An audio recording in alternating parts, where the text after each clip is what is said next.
ಇಲ್ಲಿ ಧರ್ಮ ಜಗತ್ತಿನಲ್ಲಿ ಅನೇಕ ಧರ್ಮಗಳು ಉದಯಿಸಿದವು ಹಾಗೂ ಉದಯಿಸಿ ಆ ಧರ್ಮಗಳನ್ನು ಅನೇಕ ಜನತೆ ಅನುಸರಿಸಿಕೊಂಡು ಬಂದಿದ್ದ. ಹಾಗಾದರೆ ಯಾವ ಯಾವ ಧರ್ಮಗಳು ಇವತ್ತು ಪ್ರಪಂಚದಲ್ಲಿ ಇದ್ದಾವೆ? ಯಾವ್ಯಾವ ಧರ್ಮಗಳು ಇದಾವ? ಯಾವ್ಯಾವ? ಇಲ್ಲಿ ಹಿಂದೂ ಧರ್ಮ, ಕ್ರೈಸ್ತ ಧರ್ಮ, ಹಾಗೆ ಇಸ್ಲಾಂ ಧರ್ಮ ಹಾಗೂ ಇನ್ನೂ ಅನೇಕ ಧರ್ಮಗಳು, ಬೌದ್ಧ, ಜೈನ, ಸಿಖ್, ಅಂದ್ರೆ ಈ ರೀತಿಯಾಗಿ ಅನೇಕ ಧರ್ಮಗಳು ಇವತ್ತು ಜಗತ್ತಿನಲ್ಲಿ ಅಸ್ತಿತ್ವದಲ್ಲಿ ಇವೆ ಅಂತ ಹೇಳಿ. ಹಾಗಾದ್ರೆ ಇಂತಹ ಧರ್ಮಗಳ ಬಗ್ಗೆ ನಿಮಗೆ ಈಗಾಗಲೇ ಗೊತ್ತಿದೆ. ಅಂತಹ ಧರ್ಮಗಳ ಅನುಯಾಯಿಗಳ ಜೊತೆಗೆ ನಿಮ್ಮ ಸಂಪರ್ಕವೂ ಕೂಡ ಏರ್ಪಟ್ಟಿದೆ ಅನ್ಕೊಳ್ತೀನಿ. ಹೌದಲ್ವ? ಸಮಾಜದಲ್ಲಿ ಬದುಕ್ತಾ ಇದ್ದೀವಿ ನಾವು. ಸಮಾಜದಲ್ಲಿ ಅನೇಕ ಜನ ಧರ್ಮದವರು ನೆಲೆಸಿದ್ದಾರೆ. ಅದರಲ್ಲಿ ಇಸ್ಲಾಂ ಧರ್ಮದವರು ಇದ್ದಾರೆ, ಕ್ರೈಸ್ತ ಧರ್ಮದವರು ಇದ್ದಾರೆ, ಬೌದ್ಧ ಧರ್ಮದವರು ಇದ್ದಾರೆ ಮತ್ತು ಜೈನ ಧರ್ಮದವರು ಕೂಡ ಇದ್ದಾರೆ. ಅವರ ಸಾಮಾಜಿಕ ಕಾರ್ಯಗಳಿಗೆ, ಧಾರ್ಮಿಕ ಕಾರ್ಯಗಳಿಗೆ ನಾವು ಭೇಟಿಯನ್ನು ಕೊಡ್ತೀವಿ. ಹಾಗೆ ಅವರು ಕೂಡ ನಮ್ಮನ್ನು ಕರೀತಾರೆ. ಅಂದ್ರೆ ಈ ರೀತಿಯಾದಂತಹ ಒಂದು ಪರಸ್ಪರಯುತವಾದಂತಹ ಒಂದು ಸಹಬಾಳ್ವೆಯುತವಾದಂತಹ ಜೀವನವನ್ನು ನಾವು ನಡೆಸ್ತಾನೆ ಇದ್ದೀವಿ. ಸಮಾಜದಲ್ಲಿ ನಾವು ನೋಡ್ತಾನೆ ಇದ್ದೀವಿ. ಹೌದಲ್ವ?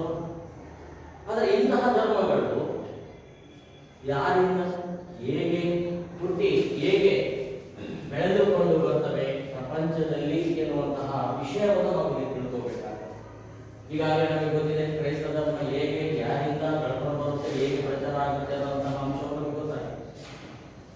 ಅದಕ್ಕಿಂತಲೂ ಪೂರ್ವದಲ್ಲಿ ನಾವು ಗಮನಿಸಬೇಕಾಗುತ್ತೆ. ಇಲ್ಲಿ APJ ಅಬ್ದುಲ್ ಕಲಾಂ ಎನ್ನುವಂತಹ ವ್ಯಕ್ತಿ ಒಂದು ವಿದ್ಯಾರ್ಥಿಗಳಿಗಾಗಿ ಅನೇಕ ಹಿತನುಡಿಗಳನ್ನು ಹೇಳ್ತಾರೆ. ಅದರಲ್ಲಿ ಮುಖ್ಯವಾಗಿ ಅವರ ಸಾಧನೆಗೆ ಸಂಬಂಧಿಸಿದ ಹಾಗೆ ಮತ್ತೊಂದು ಉಕ್ತಿಯನ್ನು ಹೇಳ್ಕೊಂಡು ಬರ್ತಾರೆ.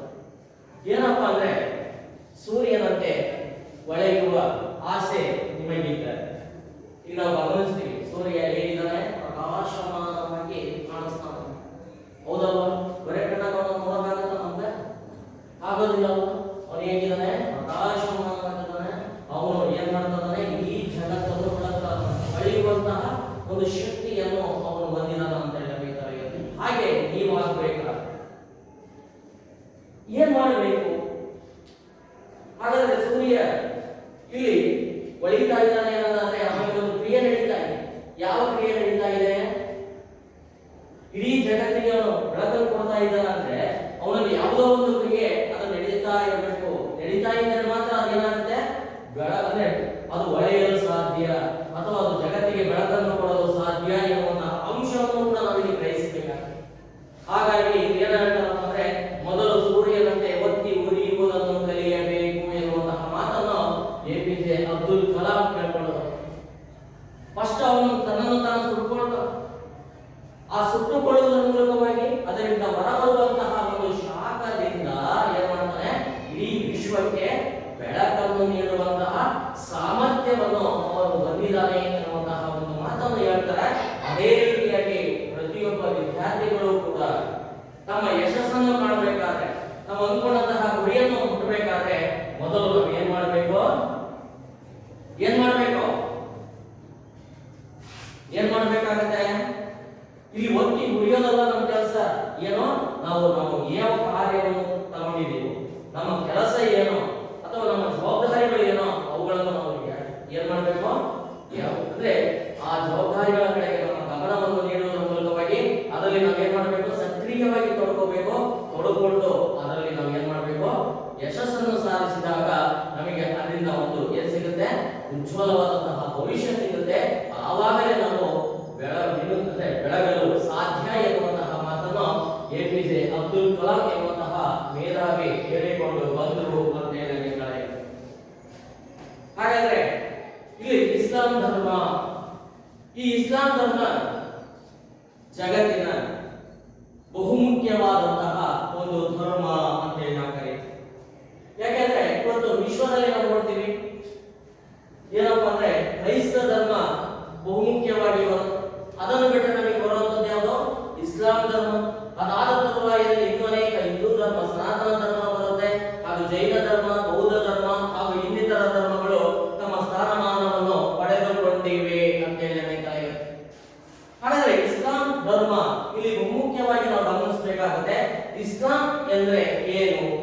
ಯಾವ ಅರ್ಥವನ್ನು ಒಳಗೊಂಡಿದೆ?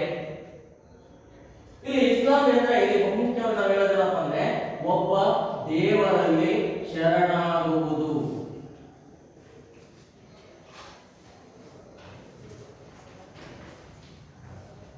ಏನು ಇಸ್ಲಾಂ ಅಂದ್ರೆ? ಒಬ್ಬ ದೇವರಲ್ಲಿ ಶರಣಾಗುವುದು ಅಂದ್ರೆ ಶರಣಾಗಿಕೊಂಡು ಬರುವಂತಹ ಒಂದು ಅಂಶವನ್ನು, ಅರ್ಥವನ್ನು ಇಸ್ಲಾಂ ಎನ್ನುವಂತಹ ಪದ ಒಳಗೊಂಡಿದೆ. ಅಂತಹ ಒಬ್ಬ ದೇವರಲ್ಲಿ ಶರಣಾಗುವುದು ಎನ್ನುವಂತಹ ಹಿನ್ನೆಲೆಯಲ್ಲಿ ಈ ಒಂದು ಇಸ್ಲಾಂ ಧರ್ಮ ಹುಟ್ಟುಕೊಳ್ಳುತ್ತೆ ಪ್ರಪಂಚ. ಹಾಗಾದ್ರೆ ಇದರ ಅನುಯಾಯಿಗಳನ್ನು ನಾವು ಏನಂತ ಕರೀತೀವಿ? ಇಸ್ಲಾಂ ಧರ್ಮದ ಅನುಯಾಯಿಗಳನ್ನು ನಾವೇನಂತ ಕರೀತೀವಿ?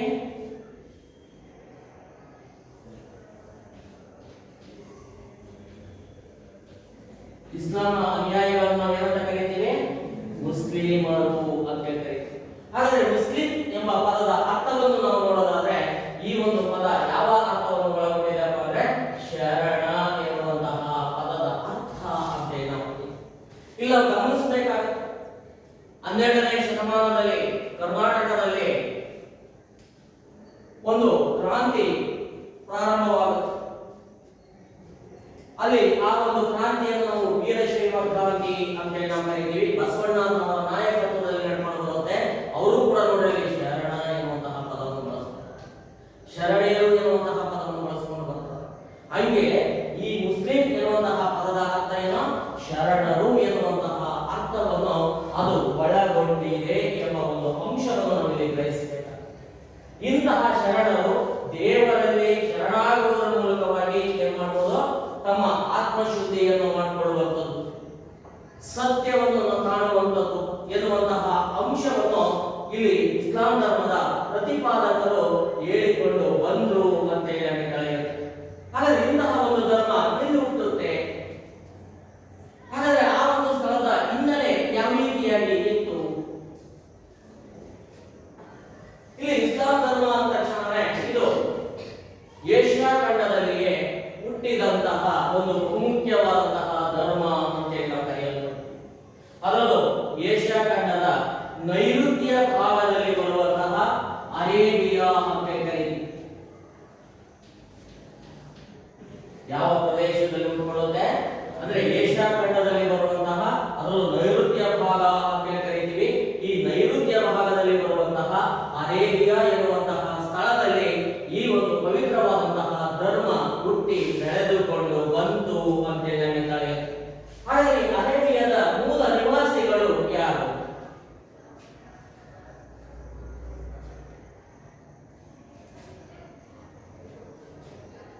ಯಾರು ಇಲ್ಲಿ ಮೂಲ ನಿವಾಸಿಗಳು?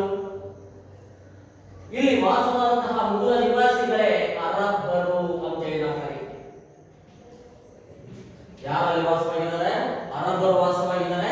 ಅವರೇ ಆ ಒಂದು ಭೂಭಾಗದ ಮೂಲ ನಿವಾಸಿಗಳು ಅಂತ ನಾವು ಗುರುತಿಸಲ್ಪಡ್ತೀವಿ. ಅಷ್ಟೇ ಅಲ್ಲದೆ ಈ ಅರೇಬಿಯಾ ಎನ್ನುವಂತಹ ಪ್ರದೇಶ ಮರುಭೂಮಿಯಿಂದ ಕೂಡಿದಂತಹ ಒಂದು ಪ್ರದೇಶ ಅಂತ ಆ ಒಂದು ಭೂಭಾಗ ಯಾವುದರಿಂದ ನಿರ್ಮಾಣವಾಗಿದೆ? ಸಂಪೂರ್ಣವಾಗಿ ಮರುಭೂಮಿ ಅಂದ್ರೆ ಮರಳು ಕಾಡಿನಿಂದ ಕೂಡಿದಂತಹ ಒಂದು ಭೂಭಾಗ. ಇಂತಹ ಭೂಭಾಗದಲ್ಲಿ ಅಥವಾ ಇಂತಹ ಒಂದು ಪ್ರದೇಶದಲ್ಲಿ ಎರಡು ಪ್ರಮುಖವಾದಂತಹ ಸ್ಥಳಗಳು ಬರ್ತವೆ. ಆ ಎರಡು ಸ್ಥಳಗಳು ಯಾವ್ಯಾವ ಅಂದ್ರೆ ಮೆಕ್ಕಾ ಮತ್ತು ಮದೀನಾ ಅಂತ ನಾವು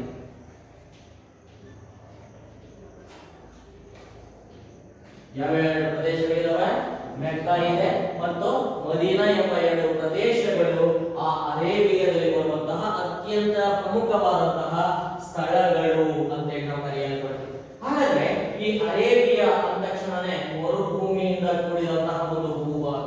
ಹಾಗಾದ್ರೆ ಅಲ್ಲಿನ ಜನತೆ ಯಾವ ರೀತಿಯಾದಂತಹ ಜೀವನವನ್ನು ನಡೆಸ್ತಾ ಇದ್ರು? ಹಾಗಾದ್ರೆ ಅವರ ಜೀವನ ಶೈಲಿ ಏನಾಗಿತ್ತು? ಹಾಗಾದ್ರೆ ಇಲ್ಲಿ ಮರುಭೂಮಿಯಲ್ಲಿ ಮಳೆ ಹೆಚ್ಚು ಬೀಳುತ್ತಾ ಕಡಿಮೆ ಬೀಳುತ್ತಾ? ಏನೋ ಅಲ್ಲಿ ನಾವು ಗಮನಿಸಬೇಕಾಗತ್ತೆ. ಮಳೆಯ ಪ್ರಮಾಣ, ಮಳೆ ಕೊರತೆಯಿಂದ ಕೂಡಿದ ಅಂದ್ರೆ ತೀರಾ ಕಡಿಮೆಯಾದಂತಹ ಮಳೆಯನ್ನು ಆ ಒಂದು ಭೂಭಾಗ ಹೊಂದಿದ್ದರಿಂದ ಇಲ್ಲಿ ವಾಸವಾಗಿರುವಂತಹ ಅರಬ್ಬರಿಗೆ ಕೃಷಿ ಚಟುವಟಿಕೆಗಳನ್ನು ಸಕ್ರಿಯವಾಗಿ ಮುಂದುವರಿಸಿಕೊಂಡು ಬರಲು ಸಾಧ್ಯವಿರಲಿಲ್ಲ ಅಂತ ಹೇಳ್ತಾರೆ. ಅಂದ್ರೆ ಅದು ಕೃಷಿಗೆ ಯೋಗ್ಯವಾದ ಫಲವತ್ತಾದಂತಹ ಭೂಮಿಯಾಗಿರಲಿಲ್ಲ, ಮಳೆಯ ಪ್ರಮಾಣವೂ ಕೂಡ ಕಡಿಮೆ ಇರುತ್ತೆ. ಅಂತಹ ಒಂದು ಪ್ರದೇಶದಲ್ಲಿ ಯಾರು ವಾಸವಾಗಿದ್ದಾರೆ? ಅರಬ್ ಎನ್ನುವಂತಹ ಒಂದು ಜನಾಂಗ ವಾಸವಾಗಿದೆ ಅಂತ ಹೇಳಿ ನಡೆಯುತ್ತೆ. ಹಾಗಾದ್ರೆ ಇಂತಹ ಅರಬರು ಈ ಒಂದು ಪ್ರದೇಶದಲ್ಲಿ 80% ಅಲೆಮಾರಿಗಳಾಗಿ ತಮ್ಮ ಜೀವನವನ್ನು ಸಾಗಿಸಿಕೊಂಡು ಬಂದರು. ಅಂದ್ರೆ ಅಲ್ಲಿ ನೆಲೆಸಿದಂತಹ ಸ್ಥಳದಲ್ಲಿ ಅವರಿಗೆ ಕೃಷಿ ಮಾಡಲಿಕ್ಕೆ ಸಾಧ್ಯ ಇಲ್ಲ ಅಂತ ತಕ್ಷಣನೇ ಅವರು ಏನ್ ಮಾಡ್ತಾರೆ? ತಮ್ಮ ಜೀವನವನ್ನು ನಡೆಸಿಕೊಂಡು ಬರೋದಕ್ಕೋಸ್ಕರವಾಗಿ ಒಂದು ಕಡೆಯಿಂದ ಮತ್ತೊಂದು ಕಡೆಗೆ ಅಲೆಮಾರಿಯಾಗಿ ಸುತ್ತಾಡುವುದರ ಮೂಲಕವಾಗಿ ತಮ್ಮ ಜೀವನವನ್ನು ಸಾಗಿಸಿಕೊಂಡು ಬಂದಂತಹ ಒಂದು ಜನಾಂಗವಾಗಿತ್ತು ಅಂತ ಹೇಳಬೇಕಾಗಿದೆ. ಅಷ್ಟೇ ಅಲ್ಲದೆ ಇವರು ಏನ್ ಮಾಡ್ತಾರೆ? ಕೃಷಿಯನ್ನು ಹೊರತಾಗಿ ಇಲ್ಲಿ ಬಹುಮುಖ್ಯವಾಗಿ ನಾವು ಗಮನಿಸಬೇಕಾಗುತ್ತೆ, ಕೆಲವೊಂದು ಪ್ರಾಣಿಗಳನ್ನು ಸಾಕಲು ಪ್ರಾರಂಭಿಸಿಕೊಂಡು ಬರ್ತಾರೆ. ಅದರಲ್ಲಿ ಬಹುಮುಖ್ಯವಾಗಿ ಆ ಒಂದು ವಾತಾವರಣಕ್ಕೆ ಹೊಂದಿಕೊಳ್ಳುವಂತಹ ಪ್ರಾಣಿ ಯಾವುದು? ಒಂಟೆ. ಈ ಒಂಟೆಯನ್ನು ಏನ್ ಮಾಡ್ತಾರೆ? ಹೆಚ್ಚಾಗಿ ಸಾಕಲು ಪ್ರಾರಂಭಿಸಿಕೊಂಡು ಬರ್ತಾರೆ. ಯಾಕೆ ಒಂಟೆಯನ್ನು ಸಾಕಲು ಇಲ್ಲಿ ಪ್ರಾರಂಭಿಸಿಕೊಂಡು ಬರ್ತಾರಪ್ಪ ಅಂದ್ರೆ, ಇಲ್ಲಿ ಸಹಜವಾಗಿಯೇ ಈ ಒಂದು ಒಂಟೆ ಅವರಿಗೆ ಮಾಂಸವನ್ನು ನೀಡಿಕೊಂಡು ಬರುತ್ತೆ ಮತ್ತು ಹಾಲನ್ನು ನೀಡುವಂತಹ ಒಂದು ಪ್ರಾಣಿಯಾಗುತ್ತೆ.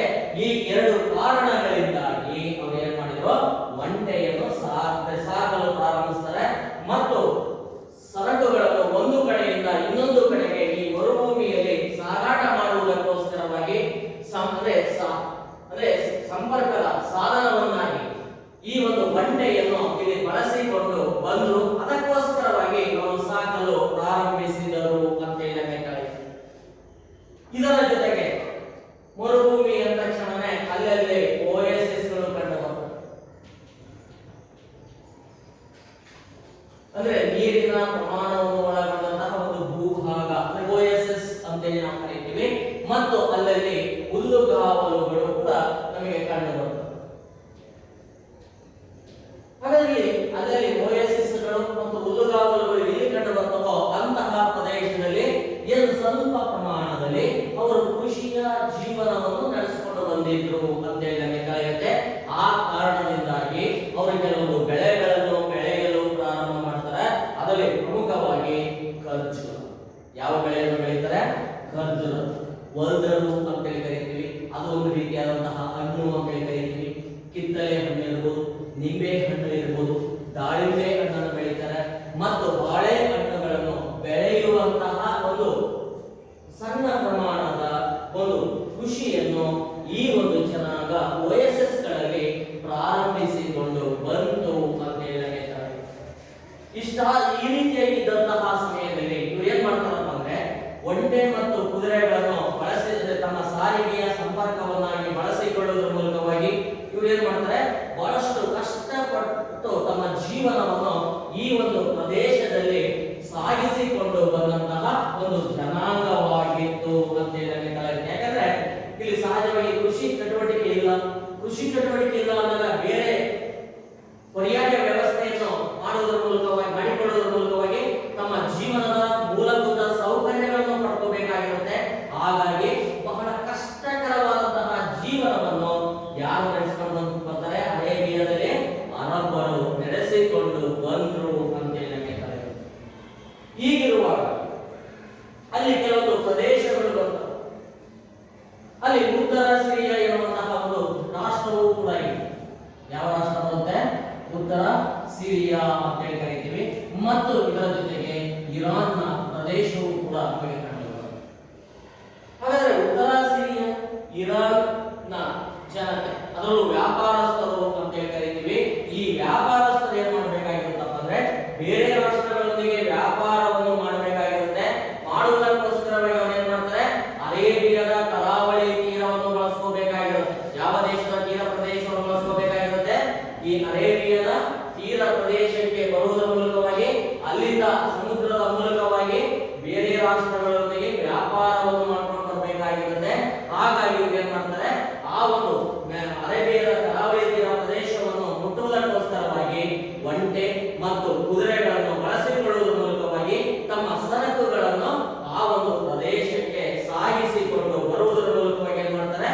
ಆ ಒಂದು ಜನಾಂಗ ಅಲ್ಲಿ ವ್ಯಾಪಾರವನ್ನು ನಿರಂತರವಾಗಿ ನಡೆಸಿಕೊಂಡು ಬಂತು ಅಂತ ಹೇಳಿ ನಮಗೆ ಇಂತಹ ಒಂದು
ಅಷ್ಟೇ ಅಲ್ಲ, ಇವ್ರು ಏನ್ ಮಾಡ್ತಾರಪ್ಪ ಅಂದ್ರೆ ನಗರಗಳನ್ನು ಲೂಟಿ ಮಾಡುವಂಥದ್ದು, ಅಲ್ಲಿ ಯಾವ್ಯಾವ ನಗರಗಳು ಬರ್ತೋ ಆ ನಗರಗಳನ್ನು ಏನ್ ಮಾಡುವಂಥದ್ದು ಲೂಟಿ ಮಾಡಿ ಅದರಿಂದ ಬಂದಂತಹ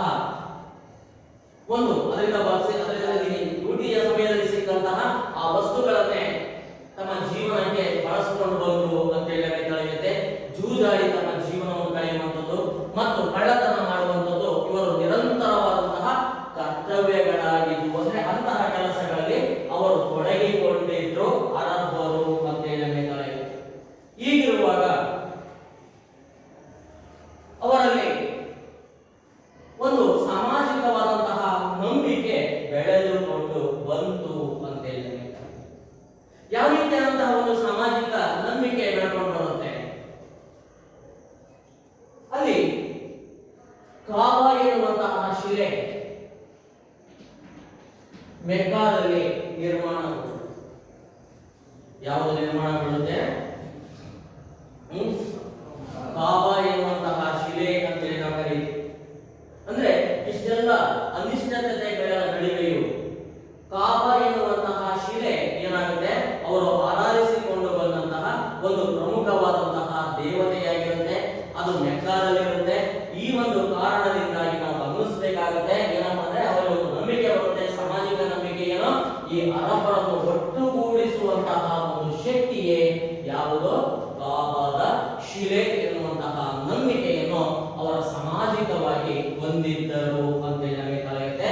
ಇದಕ್ಕಿಂತಲೂ ಪೂರ್ವದಲ್ಲಿ ಅರಬ್ಬರು 360ಕ್ಕೂ ಹೆಚ್ಚಿನ ದೇವತೆಗಳನ್ನು ಆರಾಧಿಸಿಕೊಂಡು ಬಂದಂತಹ ಜನಾಂಗವಾಗಿತ್ತು ಅಂತ ನಮಗೆ ತಿಳಿಯುತ್ತೆ. ಅಂದ್ರೆ 360ಕ್ಕೂ ಹೆಚ್ಚು ವಿಗ್ರಹಗಳನ್ನು ಆರಾಧಿಸಿಕೊಂಡು ಬರುವುದರ ಮೂಲಕವಾಗಿ ಏನ್ ಮಾಡಿದ್ರು, ಅವರಿಗೆ ಬೇಕಾದಂತಹ ನಿಯಮಗಳನ್ನು ಅಥವಾ ಸಾಮಾಜಿಕ ವ್ಯವಸ್ಥೆಯನ್ನು, ಧಾರ್ಮಿಕ ವ್ಯವಸ್ಥೆಯನ್ನು ತಮ್ಮಲ್ಲಿ ಅಳವಡಿಸಿಕೊಂಡಂತಹ ಒಂದು ವರ್ಗ ಅಲ್ಲಿ ನೆಲೆಸಿತ್ತು ಅಂತ ನಮಗೆ ತಿಳಿಯುತ್ತೆ. ಅಷ್ಟೇ ಅಲ್ಲದೆ ಜೊತೆಗೆ ನಾವು ಗಮನಿಸಬೇಕಾಗುತ್ತೆ, ಇವರು ಯಾವಾಗ 360 ವಿಗ್ರಹಗಳನ್ನು ಆರಾಧಿಸಿಕೊಂಡು ಬಂದಿದ್ರೋ ಆವಾಗ ಇವರ ಸಮಾಜದಲ್ಲಿ ಏನಪ್ಪಾ ಅಂದ್ರೆ ಪ್ರಾಣಿ ಬಲಿ ಅಂತೇಳಿ ನಾವು ಕರೀತೀವಿ. ಇವತ್ತು ನೀವು ಕೊಡ್ತೀರಲ್ವಾ, ಇವತ್ತು ನಮ್ಮಲ್ಲಿ ಅಸ್ತಿತ್ವದಲ್ಲಿದೆಯಲ್ಲ ಪ್ರಾಣಿ ಬಲಿ ಇದೇ ತಾನೆ. ಪೂರಾ ಜಾತ್ರೆ ಮಾಡಿದ್ರೆ ನೀವೇನ್ ಮಾಡ್ತೀರಾ, ಕುರಿನೋ ಕೋಳಿನೋ ಇನ್ನೇನೋ ಯಾವುದೋ ಪಾಣನೋ ಏನ್ ಮಾಡ್ತೀರಾ, ಬಲಿ ಕೊಡ್ತೀರಾ. ನೋಡಿ ಅದೇ ರೀತಿಯಾಗಿ ಇವ್ರು ಏನ್ ಮಾಡ್ತಾರೆ, ಒಂದು ಪ್ರಾಣಿ ಬಲಿಯನ್ನು ಕೊಡುವಂತಹ ಒಂದು ನಂಬಿಕೆಯನ್ನು ಅವರು ಅನುಸರಿಸಿಕೊಂಡು ಬರ್ತಾರೆ. ಇದರ ಜೊತೆಗೆ ಕುರುಡು ನಂಬಿಕೆಗಳು ಅಂತ ಹೇಳಿ ನಾವು ಕರೀತೀವಿ. ಅದರ ಜೊತೆಗೆ ಏನನ್ನು ನಂಬಿರ್ತಾರೆ, ಕುರುಡು ನಂಬಿಕೆಗಳನ್ನು ಅವರು ಅನುಸರಿಸಿಕೊಂಡು ಆಚರಿಸಿಕೊಂಡು ಬಂದಂತಹ ಒಂದು ಜನಾಂಗವಾಗಿತ್ತು ಅಂತ ಹೇಳಿ ಕರೀತಾರೆ. ಕುರುಡು ನಂಬಿಕೆಗಳಲ್ಲಿ ಮುಖ್ಯವಾಗಿ ನರಬಲಿ ಕೊಡುವಂಥದ್ದು ಗೊತ್ತಿದೆ ನಮಗೆ. ನಿಧಿ ಸಿಗುತ್ತೆ ಅಂದ ತಕ್ಷಣನೇ ನಾವೇನ್ ಮಾಡ್ತೀವಿ, ನರಬಲಿ ಕೊಡಬೇಕು ಅಂತ ಹೇಳ್ತಾರೆ. ನಾವು ಅವಾಗ ಏನ್ ಮಾಡ್ತೀವಿ, ನರಬಲಿ ಕೊಡೋಕೆ ಮುಂದಾಗ್ತೀವಿ. ಅಂದ್ರೆ ಈ ರೀತಿಯಾದಂತಹ ಒಂದು ಕುರುಡು ನಂಬಿಕೆಗಳನ್ನು ಒಳಗೊಂಡಂತಹ ಒಂದು ಸಮಾಜ ಅಲ್ಲಿ ಅಸ್ತಿತ್ವದಲ್ಲಿ ಇತ್ತು ಅಂತ ಹೇಳಿ ಹೇಳುತ್ತೆ. ಹಾಗಾಗಿ ಇಷ್ಟೆಲ್ಲ ಅನಿಶ್ಚಿತತೆಗಳ ನಡುವೆಯೂ ಕೂಡ ಏನಾಗುತ್ತೆ, ಕಾಬಾ ಶಿಲೆ ಅರಬ್ಬರನ್ನು ಒಟ್ಟುಗೂಡಿಸುವಂತಹ ಒಂದು ಕಾರ್ಯವನ್ನು ಮಾಡಿಕೊಂಡು ಬರುತ್ತೆ. ಅದು ಅವರಲ್ಲಿ ಇದ್ದಂತಹ ಒಂದು ಸಾಮಾಜಿಕ ನಂಬಿಕೆ ಅಂತ ಹೇಳಿ ನಾವು ಕರೀತೀವಿ. ಹಾಗಾದ್ರೆ ಈ ಕಾಬಾ ಶಿಲೆ ಎಂದು ಯಾರು ಹೇಗೆ ಸ್ಥಾಪನೆ ಮಾಡ್ತಾರೆ ಬೇಕಾದ್ರೆ,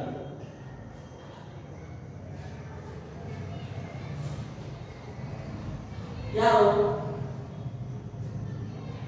ಇಲ್ಲಿ ಸಾಶ 6ನೇ ಶತಮಾನದಲ್ಲಿ ಒಬ್ಬ ಧರ್ಮ ಸುಧಾರಕ ಅಂತ ನಾವು ಕರೀತೀವಿ. ಆತನ ಹೆಸರೇ ಅಬ್ರಹಾಂ.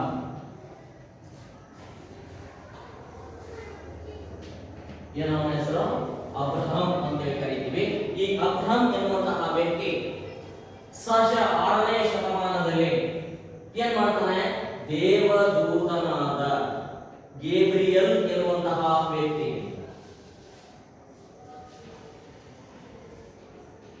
ಈ ಗೇಬ್ರಿಯಲ್ ಯಾರು, ದೇವದೂತ.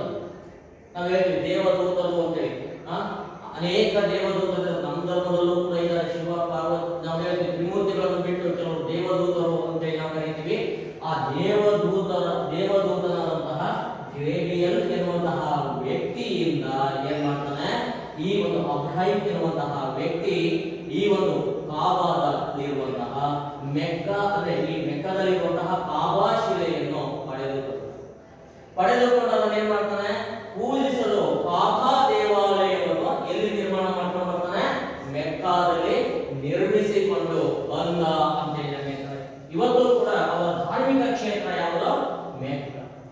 ಅಲ್ಲಿ ಏನಕ್ಕೆ ಹೋಗ್ತಾರೆ, ಆ ಕಾಬಾ ಶಿಲೆಯನ್ನು ಆರಾಧಿಸುವುದಕ್ಕೋಸ್ಕರವಾಗಿ ಇವತ್ತಿಗೂ ಕೂಡ ವಿಶ್ವದ ನಾನಾ ದೇಶದಲ್ಲಿರುವಂತಹ ಮುಸ್ಲಿಂ ಬಾಂಧವರು ಅಲ್ಲಿಗೆ ಭೇಟಿಯನ್ನು ನೀಡುತ್ತಾರೆ.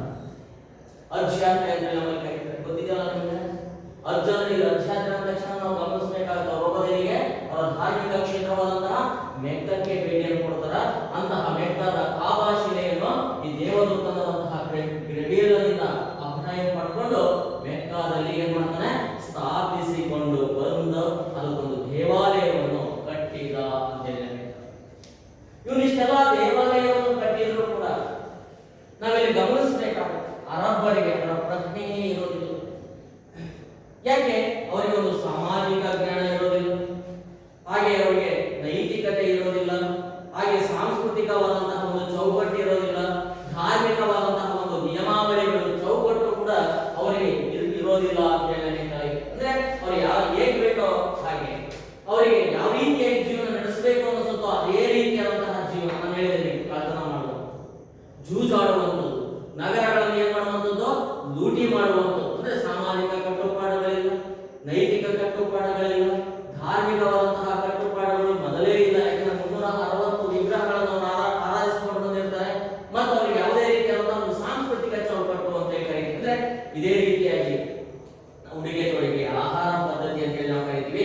ಅಂತಹ ಸಾಂಸ್ಕೃತಿಕವಾದಂತಹ ಚೌಕಟ್ಟುಗಳು ಕೂಡ ಅವರಿಗೆ ಇರಲಿಲ್ಲ ಅಂತ ಹೇಳಿ ನಮಗೆ ತಿಳಿಯುತ್ತೆ. ಇಂತಹ ಸಂದರ್ಭದಲ್ಲಿ ಒಬ್ಬ ಧಾರ್ಮಿಕ ಸುಧಾರಕನ ಜನನವಾಗುತ್ತೆ. ಆತನನ್ನೇ ನಾವೇನಂತ ಕರಿತೀವಿ, ಮೊಹಮ್ಮದ್ ಅಂತ ಹೇಳ್ತಾರೆ. ಯಾರ ಜನನವಾಗುತ್ತೆ? ಮೊಹಮ್ಮದನ ಜನನ ಮೆಕ್ಕಾದಲ್ಲಿ ಆಗಿಕೊಂಡು ಬರುತ್ತೆ. ಯಾವಾಗ ಇವನು ಇಲ್ಲಿ ಜನಿಸಿಕೊಂಡು ಬರ್ತಾನೋ, ಇವನು ಏನ್ ಮಾಡ್ತಾನೆ, ಇವರನ್ನು ಒಂದು ಚೌಕಟ್ಟಿಗೆ, ಧಾರ್ಮಿಕ ಚೌಕಟ್ಟಿಗೆ, ಒಂದು ಸಾಮಾಜಿಕ ಚೌಕಟ್ಟಿಗೆ, ಅವರಿಗೆ ಒಂದು ಸಾಂಸ್ಕೃತಿಕ ಚೌಕಟ್ಟನ್ನು ನೀಡುವುದಕ್ಕೋಸ್ಕರವಾಗಿ ಅರೇಬಿಯಾದಲ್ಲಿ ಒಂದು ಧರ್ಮವನ್ನು ಸ್ಥಾಪನೆ ಮಾಡ್ಕೊಂಡು ಬರ್ತಾನೆ. ಆ ಒಂದು ಧರ್ಮವನ್ನೇ ನಾವು ಯಾವ ಧರ್ಮ ಅಂತ ಹೇಳಿ ಕರಿತೀವಿ, ಇಸ್ಲಾಂ ಧರ್ಮ ಅಂತ ಹೇಳಿ ನಾವು ಕರಿತೀವಿ. ಈ ರೀತಿಯಾಗಿ ಇಂತಹ ಹಿನ್ನೆಲೆಯನ್ನು ಒಳಗೊಂಡು ಇಸ್ಲಾಂ ಧರ್ಮ ಅರೇಬಿಯಾದಲ್ಲಿ ಮೊಹಮ್ಮದ್ ಪೈಗಂಬರನಿಂದ ಪ್ರಾರಂಭವಾಗಿಕೊಂಡು ಬಂತು ಅಂತ ಹೇಳಿ ಹೇಳ್ತಾರೆ. ಅಂದ್ರೆ ಇಸ್ಲಾಂ ಧರ್ಮವನ್ನು ಸ್ಥಾಪಿಸುವ ಮೂಲಕವಾಗಿ ಮುಸ್ಲಿಮರನ್ನು ಒಂದು ಧಾರ್ಮಿಕ ಚೌಕಟ್ಟಿನ ಅಡಿಯಲ್ಲಿ ತರುವ ಉದ್ದೇಶ ಈ ಯಾರ್ದಾಗಿರುತ್ತೆ, ಮೊಹಮ್ಮದ್ ಪೈಗಂಬರ್ದಾಗಿರುತ್ತೆ. ಆ ಕಾರಣದಿಂದಾಗಿ ವಿಶ್ವದಲ್ಲಿ ಮತ್ತೊಂದು ಪ್ರಮುಖವಾದಂತಹ ಧರ್ಮವಾದ ಇಸ್ಲಾಂ ಧರ್ಮ ಇಲ್ಲಿ ಸ್ಥಾಪನೆಯಾಗಿಕೊಂಡು ಬಂತು ಅಂತ ಹೇಳಿ ನಮಗೆ ತಿಳಿಯುತ್ತೆ. ಹಾಗಾದ್ರೆ ಈ ಒಂದು ಧರ್ಮ ಇಲ್ಲಿ ಬಹುಮುಖ್ಯವಾಗಿ ಧರ್ಮ ಚಿಹ್ನೆಯನ್ನು ಕೂಡ ಒಳಗೊಂಡಿದೆ. ಏನು ಧರ್ಮ ಚಿಹ್ನೆ? ಏನು ಒಳಗೊಂಡಿದೆ? ಏನು ಚಿಹ್ನೆ ಇದು? ಅರ್ಧ ಚಂದ್ರ ಮತ್ತು ನಕ್ಷತ್ರ ಅಂತ ನಾವು ಕರೀತೀವಿ. ಈ ಅರ್ಧ ಚಂದ್ರ ಮತ್ತು ನಕ್ಷತ್ರವನ್ನು ಇಸ್ಲಾಂ ಧರ್ಮ ತನ್ನ ಧಾರ್ಮಿಕ ಚಿಹ್ನೆಯನ್ನಾಗಿ ನೇಮಿಸಿಕೊಳ್ಳುತ್ತೆ. ಹಾಗೆ ಇದರ ಜೊತೆಯಲ್ಲಿ ಧಾರ್ಮಿಕ ಕೇಂದ್ರವಾಗಿ ಮಸೀದಿ ಅಂತ ನಾವು ಕರೀತೀವಿ. ನೋಡಿದಿರಲ್ಲ ಮಸೀದಿನ? ನಾವು ಮಂದಿರ ಅಂತ ಕರೀತೀವಿ, ದೇವಾಲಯ ಅಂತ ಕರೀತೀವಿ. ಹಾಗೆ ಕ್ರಿಶ್ಚಿಯನ್ ಚರ್ಚ್ ಅಂತ ಕರೀತಾರೆ. ಅಂದ್ರೆ ಹಾಗೆ ಬೌದ್ಧರು, ಜೈನರು ನಾವು ಗಮನಿಸಬೇಕಾಗುತ್ತೆ, ಬಸದಿಗಳು ಅಂತೇಳಿ, ಗುಹಾಂತರ ದೇವಾಲಯಗಳು ಅಂತ ಕರೀತಾರೆ. ಹಾಗೆ ಇವರ ಧರ್ಮಕ್ಕೆ ಒಂದು ಧಾರ್ಮಿಕ ಕೇಂದ್ರ ಇದೆ. ಆ ಧಾರ್ಮಿಕ ಕೇಂದ್ರವನ್ನು ನಾವೇನಂತ ಕರೀತೀವಿ, ಮಸೀದಿ ಅಂತೇಳಿ ನಾವು ಕರೆಯಲ್ಪಡ್ತೀವಿ. ಅಂತಹ ಧಾರ್ಮಿಕ ಕೇಂದ್ರವಾಗಿ ಮಸೀದಿ ಇಲ್ಲಿ ಪ್ರಾಮುಖ್ಯತೆಯನ್ನು ಪಡೆದುಕೊಳ್ಳುವುದು ಅಂತೇಳಿ ನಮಗೆ ತಿಳಿಯುತ್ತೆ. ಹಾಗಾದ್ರೆ ಈ ರೀತಿಯಾಗಿ ಪ್ರಾಮುಖ್ಯತೆಯನ್ನು ಪಡ್ಕೊಳ್ಳುವಂತಹ ಈ ಒಂದು ಧರ್ಮ ಇವತ್ತು ಜಗತ್ತಿನಲ್ಲಿ ನಾವು ಗಮನಿಸಬೇಕಾಗುತ್ತೆ. ಶೇಕಡ 18% ಜನಾಂಗ ಯಾವ ಧರ್ಮವನ್ನು ವಿಶ್ವದಲ್ಲಿ ಇವತ್ತು ಅನುಸರಿಸಿಕೊಂಡು ಬಂದಿದ್ದಾರೆ? ಇಸ್ಲಾಂ ಧರ್ಮವನ್ನು ಅನುಸರಿಸಿಕೊಂಡು ಬಂದಂತಹ ಅನುಯಾಯಿಗಳನ್ನು ಇವತ್ತು ವಾಸ್ತವ ಜಗತ್ತು ಹೊಂದಿದೆ ಅಂತ ಹೇಳಲಿಕ್ಕೆ. ಅಷ್ಟೇ ಅಲ್ಲದೆ ಈ ಒಂದು ಧರ್ಮದ ಪವಿತ್ರ ಗ್ರಂಥ ಯಾವುದು? ಕುರಾನ್ ಅಂತ ಹೇಳಿ. ಇಸ್ಲಾಂನ ಪವಿತ್ರ ಗ್ರಂಥ ಯಾವುದು?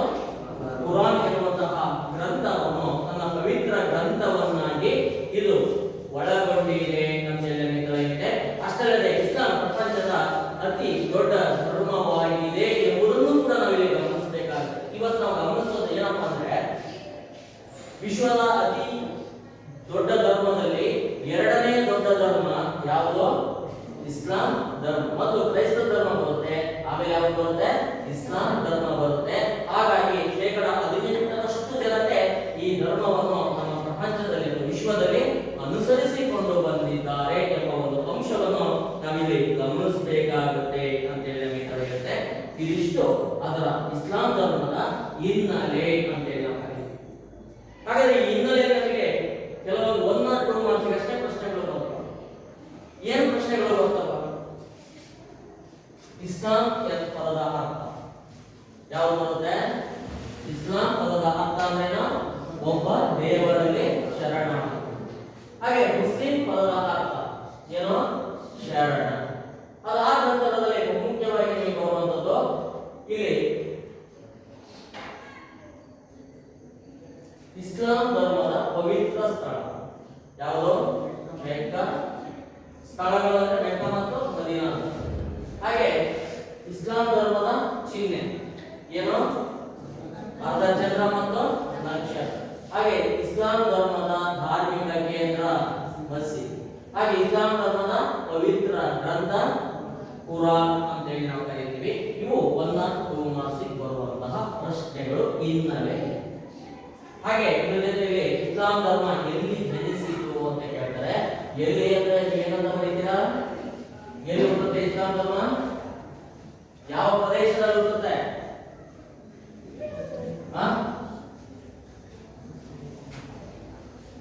ಯಾವ ಪ್ರದೇಶದಲ್ಲಿ ಹುಟ್ಟುತ್ತೆ ಇಸ್ಲಾಂ ಧರ್ಮ? ನಾನು ಪ್ಲೇಸ್ ಹೇಳಿದ್ದೀನಿ ಪರ್ಟಿಕ್ಯುಲರ್ ಆಗಿ ಇಂತಹ ಸ್ಥಳದಲ್ಲಿ. ಯಾವುದೇ ಅರಬ್ ಎಲ್ಲಿ? ಅರೇಬಿಯಾ. ಅಲ್ಲಿನ ಮೂಲ ನಿವಾಸಿಗಳೇ ಅರಬ್ಬರು. ನೆನ್ಪಿಟ್ಕೊಳ್ಳಿ ಇದೊಂದು.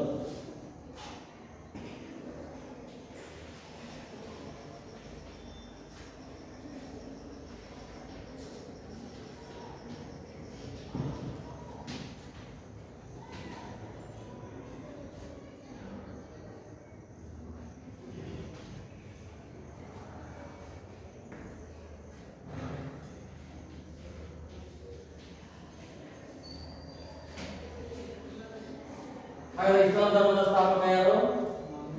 ಮೊಹಮ್ಮದ್ ಪೈಗಂಬರ್. ಹಾಗಾದ್ರೆ ಆ ಪೈಗಂಬರ್ ಆರಂಭಿಕ ಅವರ ಜೀವನ ಹೇಗೆ ಜನಿಸ್ತಾರೆ? ಯಾವಾಗ ಜನಿಸ್ತಾರೆ? ಅವರ ತಂದೆ ತಾಯಿಗಳಿಗೆ ಯಾರು? ಅವರಿಗೆ ಉತ್ತಮವಾದಂತಹ ಶಿಕ್ಷಣ ಬಾಲ್ಯದಲ್ಲಿ ಸಿಕ್ತೋ ಇಲ್ವೋ? ಅವರ ಜೀವನ ಯಾವ ರೀತಿಯಾಗಿ ಇತ್ತು? ಇಲ್ಲಿ ಮುಖ್ಯವಾಗಿ ಬರುವಂತಹ. ಹಾಗಾದ್ರೆ ಮೊಹಮ್ಮದ್ ಪೈಗಂಬರ್ ಸಾಶ 570ರಿಂದ ಸಾಶ 632 ಈ ನಡುವಣ ಅವಧಿಯಲ್ಲಿ ಅರೇಬಿಯಾದಲ್ಲಿ ಜನಿಸಿದಂತಹ ಒಬ್ಬ ಮಹಾನ್ ವ್ಯಕ್ತಿ ಅಥವಾ ಧಾರ್ಮಿಕ ಸುಧಾರಕ ಅಂತೇಳಿ ನಾವು. ಹಾಗಾದ್ರೆ ಇವನು ಎಲ್ಲಿ ಜನಿಸ್ತಾನ? ಮೊಹಮ್ಮದ್ ಪೈಗಂಬರ್ ಮೆಕ್ಕಾ ಎನ್ನುವಂತಹ ಸ್ಥಳದಲ್ಲಿ ಸಾಶ 570ರಲ್ಲಿ ಜನಿಸಿದ ಅಂತ ಹೇಳಿ. ಎಲ್ಲಿ? ಅರೇಬಿಯಾದಲ್ಲಿ ಬರುವಂತಹ ಮೆಕ್ಕಾ ಎನ್ನುವಂತಹ ಸ್ಥಳದಲ್ಲಿ ಸಾಶ 570ರಲ್ಲಿ ಜನಿಸ್ತಾನೆ. 2 ಅಂಕ 1 ಅಂಕ. ಹಾಗಾದ್ರೆ ಇವನು ಅಂದ್ರೆ ಇವನ ತಂದೆ ತಾಯಿಗಳು ಯಾರು? ತಂದೆ ಅಬ್ದುಲ್ಲಾ,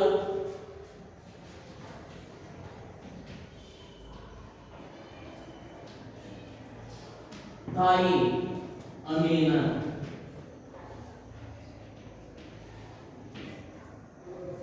ತಂದೆ ಯಾರು? ತಂದೆ ಅಬ್ದುಲ್ಲಾ, ತಾಯಿ ಅಮೀನಾ ಎನ್ನುವಂತಹ ದಂಪತಿಗಳಿಗೆ ಇವನು ಏನಾಗ್ತಾನೆ? ಜನಿಸ್ತಾನೆ ಸಾಶ 570ರಲ್ಲಿ. ಹಾಗಾದ್ರೆ ಈ ಮೊಹಮ್ಮದ್ ಪೈಗಂಬರ್ ಏನಪ್ಪ ಅಂದ್ರೆ ಇಸ್ಲಾಂ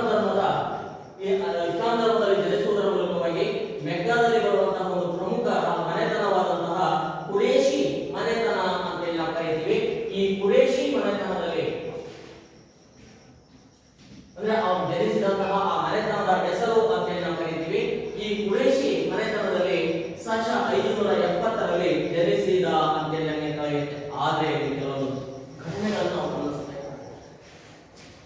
ಮೊಹಮ್ಮದ್ ಹುಟ್ಟುವುದಕ್ಕಿಂತಲೂ ಮೊದಲೇ 2 ತಿಂಗಳು ಮೊದಲೇ ಅಂತ ಹೇಳಿ ನಾವು ಕರೀತೀವಿ. ಅವನಿಗೆ ಹುಟ್ಟೇ ಇಲ್ಲ. ಆ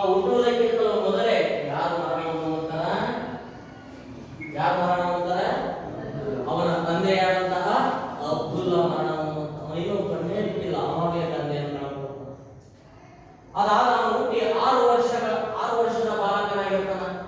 ಆ 6 ವರ್ಷದ ಬಾಲಕನಾಗಿದ್ದಂತಹ ಸಮಯದಲ್ಲಿ ಯಾರನ್ನು ಕಳ್ಕೊಳ್ತಾನ? ಅವನ ತಾಯಿಯಾದಂತಹ ಅಮೀನ ಕಾಲವಾದಳು. ಅಂದ್ರೆ ಅಮೀನ ತಾಯಿಯನ್ನು ಕೂಡ ಕಳ್ಕೊಂಡು ಒಬ್ಬ ಅನಾಥ ಬಾಲಕನಾದ ಅಂತ ಹೇಳಿದ್ದಾರೆ. ಹೀಗಿರುವಾಗ ಇವನ ಸಾಕುವಂತಹ ಎಲ್ಲಾ ಜವಾಬ್ದಾರಿಯನ್ನು ಅವನ ಅಜ್ಜನಾದಂತಹ ಯಾರಪ್ಪ ಅಂದ್ರೆ ಅಬ್ದುಲ್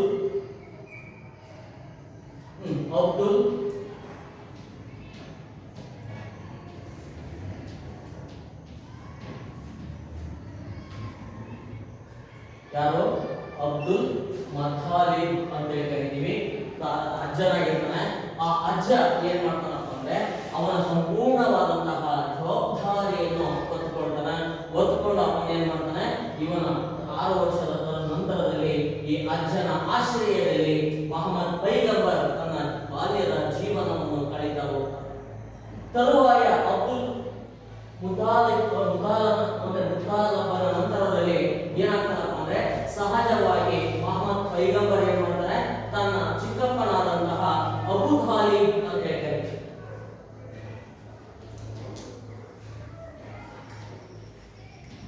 ಯಾರೋ ಮೊಹಮ್ಮದ್ ಪೈಗಂಬರ್ ಚಿಕ್ಕಪ್ಪ ಅಬು ತಾಲಿಬ್ ಅಂತ ಕರಿತೀವಿ. ಈ ಅಬು ತಾಲಿಬನ ಆಶ್ರಯದಲ್ಲಿ ಮೊಹಮ್ಮದ್ ಪೈಗಂಬರ್ ತನ್ನ ಮುಂದಿನ ಜೀವನವನ್ನು ಕಳೆದ ಅಂತ ಕಳೆಯುತ್ತೆ. ಆದ್ದರಿಂದಲೇ ಅಬ್ದುಲ್ ಮತಾಲಿಬ್ ಮತ್ತು ಅಬು ತಾಲಿಬರ ಆಶ್ರಯವನ್ನು ಪಡೆದುಕೊಳ್ಳುವುದರ ಮೂಲಕವಾಗಿ ಮೊಹಮ್ಮದ್ ಪೈಗಂಬರ್ ತನ್ನ ಬಾಲ್ಯದ ಜೀವನವನ್ನು ಅರೇಬಿಯಾದಲ್ಲಿಯೇ ಕಳೆಯಲು ಪ್ರಾರಂಭಿಸಿದ ಅಂತ ಕಳೆಯುತ್ತೆ. ಹಾಗಾದ್ರೆ ಇದು ಸಹಜವಾಗಿ ನಾವು ಗಮನಿಸಬೇಕಾಗುತ್ತೆ. ಅರೇಬಿಯಾ ಅಂದ ತಕ್ಷಣವೇ ಅಲ್ಲಿನ ಜನತೆ ಕಷ್ಟಕರವಾದಂತಹ ಜೀವನವನ್ನು ನಡೆಸಿಕೊಂಡು ಬಂದಂತಹ ಜನಾಂಗ ಅಂತ ಕಳೆಯುತ್ತೆ. ಆ ಕಾರಣದಿಂದಾಗಿ ಈ ಬಡತನದ ಒಂದು ಕಾರಣದಿಂದಾಗಿ ಈ ಮೊಹಮ್ಮದ್ ಪೈಗಂಬರ್ ಅವರಿಗೆ ಬಾಲ್ಯದಲ್ಲಿ ಶಿಕ್ಷಣದ ಅವಕಾಶ ಲಭ್ಯವಾಗಲಿಲ್ಲ ಅಂತ ಕಳೆಯುತ್ತೆ. ಏನು ಲಭ್ಯವಾಗಲಿಲ್ಲ? ಅವರಿಗೆ ಶಿಕ್ಷಣವೂ ಕೂಡ ಇಲ್ಲಿ ಲಭ್ಯವಾಗಲಿಲ್ಲ. ಯಾಕಂದ್ರೆ ಇದು ಬಡತನದ ಒಂದು ಕುಟುಂಬವಾಗಿದ್ದರಿಂದ ಅವನು ಅದರಿಂದ ವಂಚಿತನಾದ ಅಂತ ಕಳೆಯುತ್ತೆ. ವಂಚಿತನಾಗುವ ಮೂಲಕವಾಗಿ ಯಾವುದರಲ್ಲಿ ತನ್ನ ಜೀವನವನ್ನು ಕಳೀತಾ ಬರ್ತಾನಪ್ಪ ಅಂದ್ರೆ ಇಲ್ಲಿ ಬಹುಮುಖ್ಯವಾಗಿ ಗಮನಿಸಬೇಕಾಗುತ್ತೆ. ಅಲ್ಲಿ ಕುರಿ ಮತ್ತು ಒಂಟೆಗಳನ್ನು ಕಾಯುವುದರಲ್ಲಿ ಯಾವ ವೃತ್ತಿಯನ್ನು ಆಯ್ಕೆ ಮಾಡಿಕೊಳ್ತಾರೆ? ಬಾಲ್ಯದಿಂದಲೇ ಅಲ್ಲಿ ಕುರಿ ಸಾಕಿರ್ತಾರೆ. ಆ ಕುರಿಗಳನ್ನು ಮೇಯಿಸುವಂಥದ್ದು, ಕಾಯ್ಕೊಂಡು ಬರುವಂಥದ್ದು. ಹಾಗೆ ಅಲ್ಲಿ ಒಂಟೆಯನ್ನು ಸಾಕೊಂಡಿರ್ತಾರೆ. ಅಂತಹ ಸಾಕಿದಂತಹ ಒಂಟೆಗಳನ್ನು ಮೇಯಿಸಿಕೊಂಡು ಬರುವಂಥದ್ದು, ಅವುಗಳನ್ನು ಅಂದ್ರೆ ಅಂತಹ ಒಂದು ತರಬೇತಿಗಳಲ್ಲಿ ತನ್ನ ಬಾಲ್ಯದ ಜೀವನವನ್ನು ಕಳೆದ ಅಂತ ಹೇಳಬೇಕಾಗಿದೆ.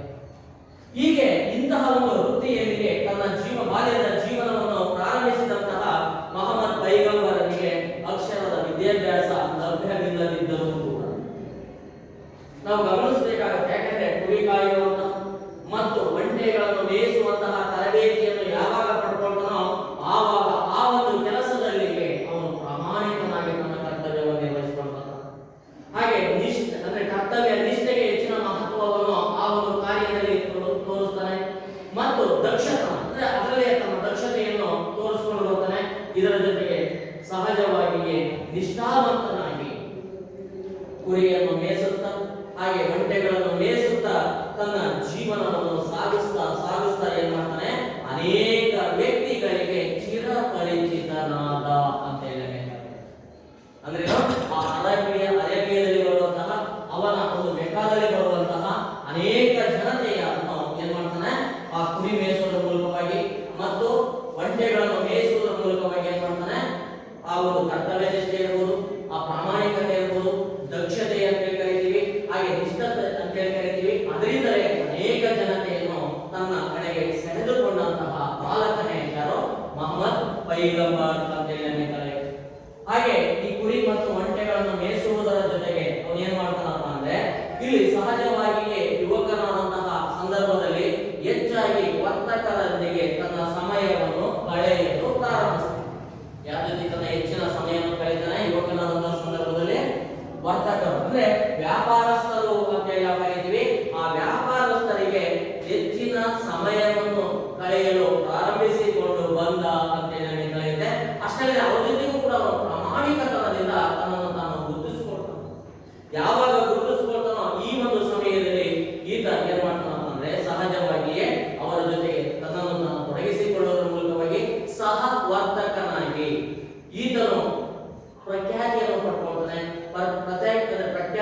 ಪಡೆದುಕೊಳ್ಳುವುದರ ಮೂಲಕವಾಗಿ ಎಲ್ಲಾ ವರ್ತಕರು ಕೂಡ ಈತನನ್ನು ಅಮೀನ್ ಎಂಬ ಹೆಸರಿನಿಂದ ಕರೆಯಲ್ಪಡುತ್ತಾರೆ. ಯಾವ ಹೆಸರಿನಿಂದ ಕರೆಯಲ್ಪಡ್ತಾರೆ? ಅಮೀನ್ ಎನ್ನುವಂತಹ ಹೆಸರಿನಿಂದ ಈತನನ್ನು ಕರೆಯಲ್ಪಡ್ತಾರೆ. ಅಂದ್ರೆ ಅಷ್ಟು ಪ್ರಾಮಾಣಿಕನಾದಂತಹ ವ್ಯಕ್ತಿ ಅಂತ ಹೇಳಿ ಕರೀತೀವಿ. ನಂಬಿಕೆಗೆ ಯೋಗ್ಯವಾದಂತಹ ವ್ಯಕ್ತಿ. ಇವತ್ತು ನಾವು ಹೇಳ್ತೀವಿ ನಾಯಿ ಗೊತ್ತಿದೆಯಲ್ಲ, ನಾಯಿಯನ್ನು ನಾವು ಯಾಕೆ ನೋಡ್ತೀವಿ ಹೆಚ್ಚಾಗಿ? ಅದು ನಿಯತ್ತಿನ ಪ್ರಾಣಿ ಅಂತ ನಾವು ಕರೀತೀವಿ. ಅಂದ್ರೆ ವಿಶ್ವಾಸದ ವ್ಯಕ್ತಿ ಅಂತ ಹೇಳಿ ನಾವು ಕರೀತೀವಿ. ಅಮೀನ್ ಎನ್ನುವಂತಹ ಪದವನ್ನು ಬಳಸಿ ವರ್ತಕರು ಸಹವರ್ತಕರು ಆತನನ್ನು ಕರೆಯಲು ಪ್ರಾರಂಭಿಸಿದರು ಅಂತ ಹೇಳಿ ಹೀಗೆ ತನ್ನ ಜೀವನವನ್ನು ಕಳೆಯುವ ಮೂಲಕವಾಗಿ 25ನೇ ವಯಸ್ಸಿಗೆ ಬರ್ತಾನ. 25ನೇ ವಯಸ್ಸಿಗೆ ಬಂದಂತಹ ಇವನು ಏನ್ ಮಾಡ್ತಾನ ಅಂತಂದ್ರೆ, ಇಲ್ಲಿ ಸಹಜವಾಗಿ ಆ ಒಂದು ಅಲ್ಲೇ ಇರುವಂತಹ ಈ ಒಂದು ಶ್ರೀಮಂತ ಮಹಿಳೆಯಾದಂತಹ ಹಾಗೂ ವರ್ತಕಿ ಅಂದ್ರೆ ಆ ಶ್ರೀಮಂತ ಮಹಿಳೆಯಾದಂತಹ ಖದೀಜಾ ಅಂತ ಕರಿತೀವಿ. ಆ ಖದೀಜಳ ಬಳಿ ಏನ್ ಮಾಡ್ತಾನೆ, ಕೆಲಸಕ್ಕೆ ಅಥವಾ ಸೇವೆಗೆ ಎಂದು ಯಾರು ಸೇರಿಕೊಳ್ತಾರೆ? ಮೊಹಮ್ಮದ್ ಪೈಗಂಬರ್ ಸೇರಿಕೊಂಡ ಅಂತ ಹೇಳಿ ನಮಗೆ ಕಳೆಯುತ್ತೆ. ಯಾವಾಗ ಖದೀಜಳ ಜೊತೆ ಸೇರಿಕೊಳ್ತಾನೋ ಆವಾಗ ಏನ್ ಮಾಡ್ತಾನ ಅಂದ್ರೆ, ನಿರಂತರವಾಗಿ ವ್ಯಾಪಾರದಲ್ಲಿ ತನ್ನನ್ನು ತಾನು ತೊಡಗಿಸಿಕೊಳ್ತಾ ಹೋಗ್ತಾನೆ. ತೊಡಗಿಸಿಕೊಳ್ಳುವುದರ ಮೂಲಕವಾಗಿ ಏನ್ ಮಾಡ್ತಾನ ಅಂದ್ರೆ, ಈ ಸಮಯದಲ್ಲಿ ಒಂಟೆಗಳನ್ನು ಸಿರಿಯಾ ಮತ್ತು ಪ್ಯಾಲೆಸ್ಟೈನ್ ಅಂತ ಹೇಳಿ ನಾವು ಕರೀತೀವಿ. ಆ ಒಂದು ಪ್ಯಾಲೆಸ್ಟೈನ್ಗಳಲ್ಲಿ ಏನ್ ಮಾಡ್ತಾನೆ, ಮಾರಾಟ ಮಾಡಲು ಹೋಗ್ತಾನೆ. ಹೋಗೋದ್ರ ಮೂಲಕವಾಗಿ ಅಲ್ಲಿಯೂ ಕೂಡ ಏನ್ ಮಾಡ್ತಾನ ಅಂದ್ರೆ, ಕೆಲವು ಅನೇಕ ಹೊಸ ಹೊಸ ಅನುಭವಗಳನ್ನು ಅಲ್ಲಿ ಪಡ್ಕೊಳ್ತಾ ಹೋಗ್ತಾನೆ. ಯಾಕೆಂದ್ರೆ ಸಿರಿಯಾ ಮತ್ತು ಪ್ಯಾಲೆಸ್ಟೈನ್ ಅಂತ ಹೇಳಿ ನಾವು ಕರೀತೀವಿ. ಅದರಲ್ಲೂ ವಿಶೇಷವಾಗಿ ಪ್ಯಾಲೆಸ್ಟೈನ್ ಎನ್ನುವಂತಹ ಪ್ರದೇಶದಲ್ಲಿ ಏನಾಗಿರುತ್ತಪ್ಪ ಅಂದ್ರೆ, ಅಲ್ಲಿ ಒಂದು ಧರ್ಮ ಹುಟ್ಟಿರುತ್ತೆ. ಆ ಒಂದು ಧರ್ಮವೇ ಯಾವುದು? ಕ್ರೈಸ್ತ ಧರ್ಮ ಅಂತ ಹೇಳಿ ಕರೀತೀವಿ. ನೋಡಿ, ಅಂತಹ ಪ್ಯಾಲೆಸ್ಟೈನ್ ನಲ್ಲಿ ಇವನಿಗೆ ಏನಾಗುತ್ತೆ, ಹೊಸ ಹೊಸ ಅನುಭವಗಳು ಅಲ್ಲಿ ಲಭ್ಯವಾಗ್ತಾ ಹೋಗುತ್ತೆ. ಸಿರಿಯಾದಲ್ಲೂ ಕೂಡ ಹೊಸ ಹೊಸ ಅನುಭವಗಳನ್ನು ಈತನು ಪಡೆದುಕೊಂಡ ಅಂತ ಹೇಳಿ ನಮಗೆ ಕಳೆಯುತ್ತೆ. ಆದ್ದರಿಂದ ಯಹೂದಿಗಳು ಮತ್ತು ಕ್ರಿಶ್ಚಿಯನ್ನರೊಂದಿಗೆ ಯಾರೊಂದಿಗೆ ಬೆರೀತಾನೆ? ಯಹೂದಿಗಳೊಂದಿಗೆ ಬೆರೀತಾನೆ, ಕ್ರಿಶ್ಚಿಯನ್ನರೊಂದಿಗೆ ಬೆರೀತಾನೆ. ಬೆರೆಯುವುದರೊಂದಿಗೆ ಏನ್ ಮಾಡ್ತಾನೆ, ಅವರು ಅನುಸರಿಸಿಕೊಂಡು ಬಂದಂತಹ ಅವರ ಧಾರ್ಮಿಕ ನೀತಿ ನಿಯಮಗಳನ್ನು ಏನ್ ಮಾಡ್ತಾನೆ, ತಿಳ್ಕೊಂಡಂತಹ ಸಂದರ್ಭದಲ್ಲಿ ಅವನಿಗೆ ಒಂದು ಅಂಶ ಅಲ್ಲಿ ಗೊತ್ತಾಗುತ್ತೆ. ಏನಪ್ಪ ಅಂದ್ರೆ, ಏಕ ದೇವರ ಬಗ್ಗೆ ನಂಬಿಕೆ ಅಂತ ಹೇಳಿ. ಯಾವ ಒಂದು ಅಂಶ ಅಲ್ಲಿ ಗೊತ್ತಾಗುತ್ತೆ ಅವನಿಗೆ? ಏಕ ದೇವರ ಬಗ್ಗೆ ನಂಬಿಕೆ ಅಂತ ಹೇಳಿ ನಮಗೆ ತಿಳಿಯುತ್ತೆ. ಆ ಏಕ ದೇವರ ಬಗ್ಗೆ ಆಳವಾದಂತಹ ನಂಬಿಕೆಯನ್ನು ಸಿರಿಯಾ ಮತ್ತು ಪ್ಯಾಲೆಸ್ಟೈನ್ಗಳಲ್ಲಿ ವರ್ತಕನಾಗಿರುವಂತಹ ಸಂದರ್ಭದಲ್ಲಿ ಅಲ್ಲಿನ ಜನತೆಯಿಂದ ಯಾರು ತಿಳ್ಕೊಳ್ತಾರೋ ಅನುಭವವನ್ನು ಮೊಹಮ್ಮದ್ ಪೈಗಂಬರ್ ತಿಳಿದುಕೊಂಡ್ರು ಅಂತ ಹೇಳಿ ನಮಗೆ ತಿಳಿಯುತ್ತೆ. ನಂತರ ಇವನು ಏನ್ ಮಾಡ್ತಾನೆ, 15 ವರ್ಷ ಹಿರಿಯಳಾದಂತಹ ಯಾರನ್ನು ಮದುವೆ ಆಗ್ತಾನೆ? ಅದೇ ವರ್ತಕಿಯಾದಂತಹ ಖದೀಜಾ ಎನ್ನುವಂತಹ ಮಹಿಳೆಯನ್ನು ವಿವಾಹವಾಗ್ತಾನೆ. ಇದು ಇಂಪಾರ್ಟೆಂಟ್. ಯಾರನ್ನು ವಿವಾಹವಾಗ್ತಾನೆ? ಖದೀಜಾ ಎನ್ನುವಂತಹ ಮಹಿಳೆ ಶ್ರೀಮಂತ ವಿಧವೆ ಆಗಿರ್ತಾಳೆ. ಆ ವಿಧವೆಯಾದಂತಹ ಈ ಒಂದು ವ್ಯಕ್ತಿ ಅಂದ್ರೆ ಮಹಿಳೆಯನ್ನು ವಿವಾಹವಾಗುವ ಮೂಲಕವಾಗಿ ಏನ್ ಮಾಡ್ತಾನೆ, ತನ್ನ ಸಾಂಸಾರಿಕ ಜೀವನವನ್ನು ಪ್ರಾರಂಭಿಸಿ ಇವರಿಗೆ 2 ಹೆಣ್ಣು 2 ಗಂಡು ಮಕ್ಕಳು ಕೂಡ ಲಭ್ಯವಾಗ್ತಾರೆ. ಆದರೆ ಅದರಲ್ಲಿ ಫಾತಿಮಾ ಎನ್ನುವಂತಹ ಒಬ್ಬಳೇ ಮಗಳನ್ನು ಬಿಟ್ಟು ಉಳಿದಂತಹ ಮಕ್ಕಳು ಏನಾಗ್ತಾರೆ, ಮರಣವನ್ನು ಹೊಂದಿದರು ಅಂತ ಹೇಳಿ ಕರೆಯುತ್ತೆ. ಆ ಫಾತಿಮಾ ಎನ್ನುವಂತ ಏನ್ ಮಾಡ್ತಾನೆ, ಇವನು ಮಗಳನ್ನು ಆಲಿ ಎನ್ನುವಂತಹ ವ್ಯಕ್ತಿಗೆ ವಿವಾಹ ಮಾಡಿಕೊಳ್ಳುವುದರ ಮೂಲಕವಾಗಿ ಆಲಿಯನ್ನು ತನ್ನ ಅಳಿಯನನ್ನಾಗಿ ಮಾಡಿಕೊಂಡ ಯಾರು? ಮೊಹಮ್ಮದ್ ಪೈಗಂಬರ್ ಅಂತ ಹೇಳಿ ಕರೆಯುತ್ತೆ. ಈ ರೀತಿಯಾಗಿ ತನ್ನ ಸಾಂಸಾರಿಕ ಜೀವನವನ್ನು 40 ವರ್ಷಗಳ ಕಾಲ ಏನ್ ಮಾಡ್ತಾನೆ, ಕಳೆಯುವುದರ ಮೂಲಕವಾಗಿ ಏನ್ ಮಾಡ್ತಾನೆ, ಸಾಮಾನ್ಯ ವ್ಯಕ್ತಿಯಂತೆ ಅಲ್ಲಿ ತನ್ನ ಜೀವನವನ್ನು ಮೆಕ್ಕಾದಲ್ಲಿ ನಡೆಸಿಕೊಂಡು ಬಂದ ಅಂತ ಹೇಳಿ ಕರೆಯುತ್ತೆ. ಅನಂತರ ತನ್ನ ಸಾಂಸಾರಿಕ ಜೀವನವನ್ನು ತೊರೆಯುವುದರ ಮೂಲಕವಾಗಿ ಏನ್ ಮಾಡ್ತಾನೆ, ಬಹು ಪಾಲಿನ ಸಮಯವನ್ನು ಧ್ಯಾನದಲ್ಲಿ ಕಳೀತಾನೆ, ಉಪವಾಸದಲ್ಲಿ ಕಳೀತಾನೆ. ಕಳೆಯುವುದರ ಮೂಲಕವಾಗಿ ಏನ್ ಮಾಡ್ತಾನೆ, ಅರಬ್ಬರ ಸಾಮಾಜಿಕ ಮತ್ತು ಧಾರ್ಮಿಕ ಜೀವನದಲ್ಲಿ ಮನೆ ಮಾಡಿದಂತಹ ನ್ಯೂನ್ಯತೆಗಳು ಅಂತ ಹೇಳಿ ನಾವು ಕರಿತೀವಿ. ಆ ನ್ಯೂನ್ಯತೆಗಳನ್ನು ಕುರಿತು ಚಿಂತಿಸುವಂತಹ ಒಂದು ಕಾರ್ಯದಲ್ಲಿ ಯಾರು ತೊಡಗಿಕೊಳ್ತಾರೆ? 40 ವರ್ಷದ ತರುವಾಯದಲ್ಲಿ ಮೊಹಮ್ಮದ್ ಪೈಗಂಬರ್ ತೊಡಗಿಕೊಂಡ ಅಂತ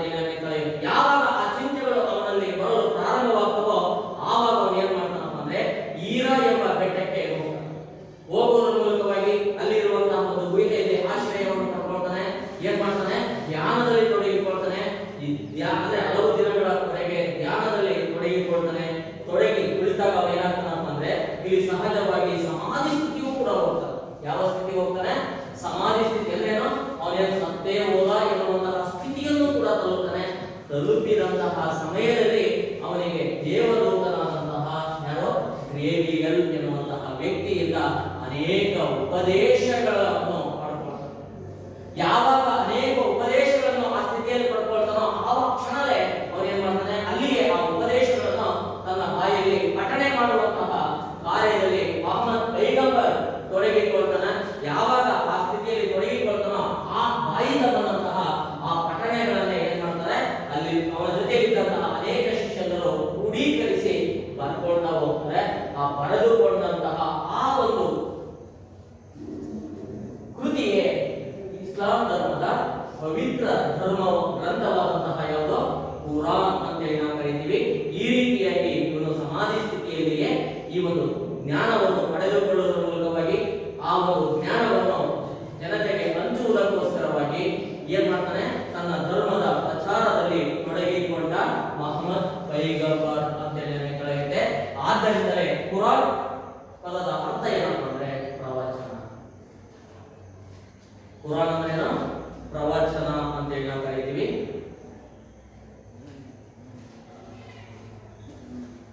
ಇದರ ಪ್ರಥಮ ಸಂಗ್ರಹಕ ಜಾಯಿದ್ ಅಂತ ಹೇಳ್ತೀವಿ. ಇದನ್ನು ಪ್ರಥಮ ಬಾರಿಗೆ ಸಂಗ್ರಹ ಮಾಡಿದಂತ ಯಾರು? ಜಾಯಿದ್ ಎನ್ನುವಂತಹ ವ್ಯಕ್ತಿ ಈ ಕುರಾನ್ ಅಂದ್ರೆ ಮೊಹಮ್ಮದ್ ಪೈಗಂಬರರ ಬಾಯಿಂದ ಬಂದಂತಹ ಹೇಳಿಕೆಗಳನ್ನು ಕ್ರೋಢೀಕರಿಸಿ ಬರಿತಾ ಹೋಗ್ತಾನೆ. ಆ ಒಂದು ಪ್ರವಚನವನ್ನು ಪ್ರಥಮ ಬಾರಿಗೆ ಏನ್ ಮಾಡ್ತಾನೆ, ಕ್ರೋಢೀಕರಿಸಿದವನು ಜಾಯಿದ್ ಎನ್ನುವಂತಹ ವ್ಯಕ್ತಿ ಅಂತ ಹೇಳುತ್ತೆ. ಇವನು ಮೊಹಮ್ಮದ್ ಪೈಗಂಬರರ ಸಾಕು ಮಗ.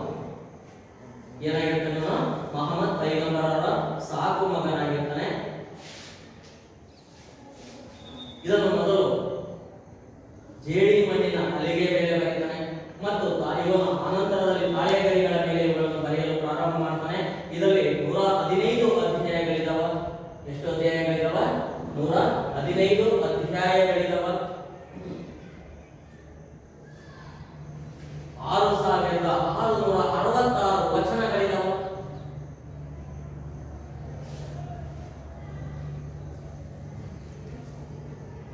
ಎಷ್ಟಿದೆ ವಚನಗಳು? 6666 ವಚನಗಳಿದಾವೆ.